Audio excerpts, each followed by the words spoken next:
Welcome to MP Radio. আপনাদেরকে স্বাগত জানাচ্ছি আমাদের MP Radio থেকে। আজকে আমাদের টপিক হলো যে we're going to talk about upbringing our kids or how to safeguard our kids. আমাদের from London actually, if you're watching from anywhere around the world. আমাদের যে সমস্যাগুলো how to bring up kids, this is quite a hot topic at the moment. So we have expertise here, mashallah. One Aslam Bhai on my other end, he will speak about how they raise kids in Bangladesh. We have Mahbub Alam, he's a counselor, local counselor. He will talk about both sides, here and Bangladesh. What's the... and I'm really honored to be and welcome. I'm Liz. She is international. She will tell you who she is. Can I ask Liz to introduce yourself and your background and what you do? Sure. Well, thank you so much for having me.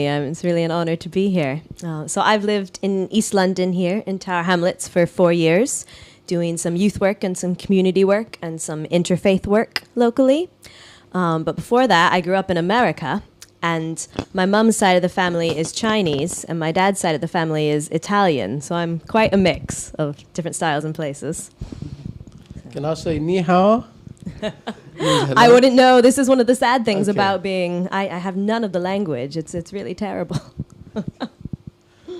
How do you, in Chinese and Japanese, they're very successful people. And in all ways, we can see it. Chinese is the superpower at the moment. Even now, they are growing, yeah. So what's the secret behind uprising the kids? What do they normally do? Any ideas you have? I don't know if there's a secret. I was just... thinking back, I think my experience growing up as a daughter of Chinese immigrants in America is very, very similar to a lot of Asian immigrants' experiences here. And then my mother's upbringing from her parents. I think a traditional East Asian upbringing is quite strict, I think, and sort of very driven. I think there's some pros and cons to that, certainly. I think there's quite a lot of focus on pushing your kids to do well and sort of not taking no for an answer necessarily. Like, no, I know you have it in you to do well. I'm going to push you because I want you to succeed. But I think sometimes the flip side of that is children emotionally are like, oh, I don't know if I can, and they can feel quite a lot of pressure. So I think my mum tried to raise us in a slightly more gentle way when she started to think about, oh, what sort of life do I want my children to have? And so she was always, yes, encouraging us to do our best, but also she was very supportive, and she and my dad were always wanting us to pursue our interests and making a safe space for us to do that.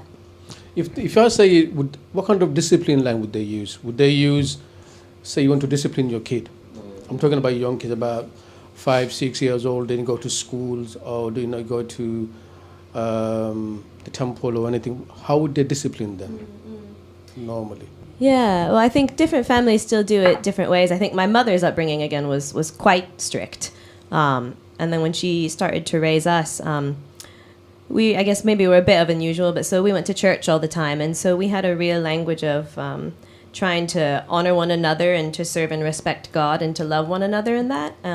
When we were quite small, I think certainly, every kid is rebellious and talks back when they're tiny, right?